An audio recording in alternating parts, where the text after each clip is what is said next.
gestion des choses, elle commence à détruire. Je m'en fous.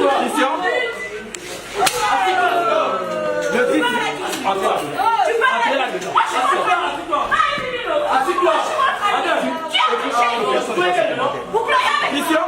Vous plaignez. Vous plaignez avec moi.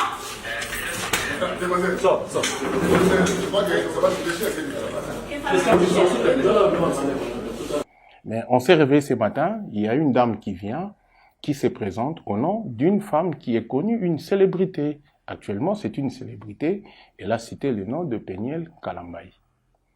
Et il y avait un doute dans l'esprit des agents du laboratoire, de la fondation.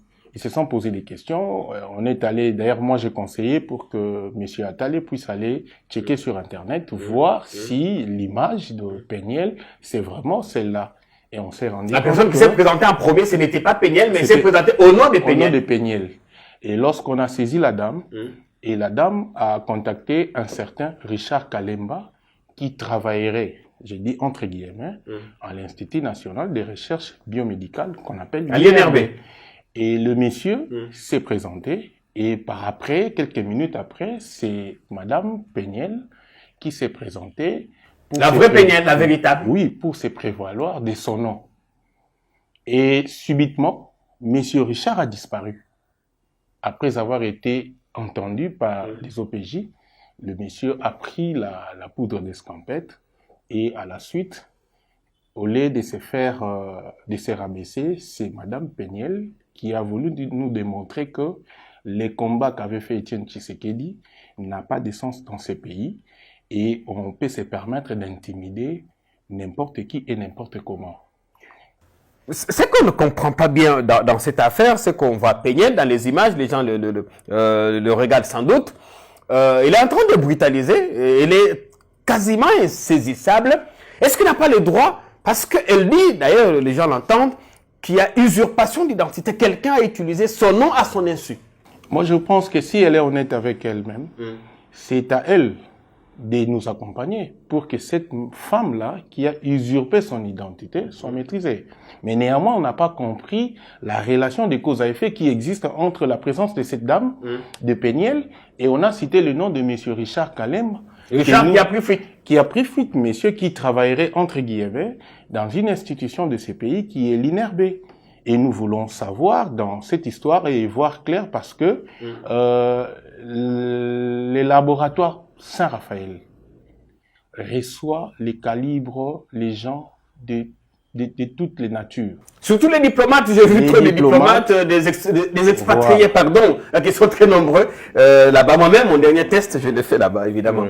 Donc, on ne peut pas accepter, moi étant un expert du gouvernement, que l'image de mon pays, parce que les laboratoires, on cite le nom de Pungwe, mais il faut savoir derrière ça, c'est un contrat de délégation des services. S'il y a les experts de la République qui sont là, on ne doit pas accepter des histoires où il faut boutiquer ou matraquer. Qu'est-ce qui vous fait peur dans tout ça? Est-ce que il n'est pas possible... D'abord, je voudrais qu'on s'arrête à l'affaire en cours. Péniel, lui, n'est pas connaître la dame qui s'est présentée en son nom.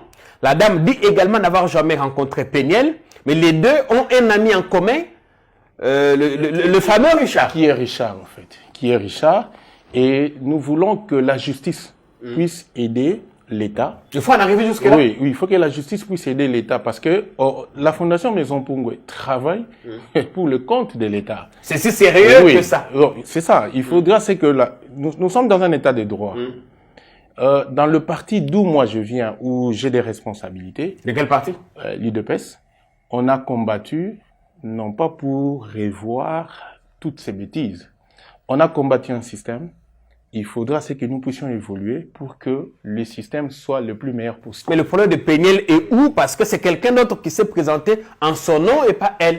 Pourquoi elle doit être en ce moment entendue par les services de la République? Pourquoi? Je pense que c'est au niveau des services de la République qu'elle pourra nous éclairer le lien qui existe entre lui et M. Kalema et entre M. Kalema et la dame et comment la dame qui par après a dévoilé son identité pouvait se prévaloir au nom de Péniel. Et comment elle, qui devait en principe accompagner la fondation pour arrêter la dame, mais elle a commencé à brutaliser. Elle pense que nous sommes dans un système où il faut faire régner la terreur. Vous pensez qu'elle serait des mèches ou qu'elle aurait envoyé cette dame pour passer le test à sa place? Mais si c'est le cas, pourquoi a-t-elle eu peur ou pourquoi n'est-elle pas venue d'elle-même passer le test? Bon, je suppose. Une personne peut être positive, détectée dans un laboratoire du pays, je ne cite pas les noms, mais c'est dit que je peux passer par là pour céder mon identité à une autre personne pour se faire dépister positif et avoir la possibilité de voyager. Et là, une fois que le test est passé, même dans les systèmes informatiques, on ne saura plus repérer que non, là, il s'agit du vrai ou du faux. Mais on sait repérer du vrai ou du faux lorsqu'il faut exhiber les documents, les identités qui sont officiellement reconnues en République démocratique du Congo.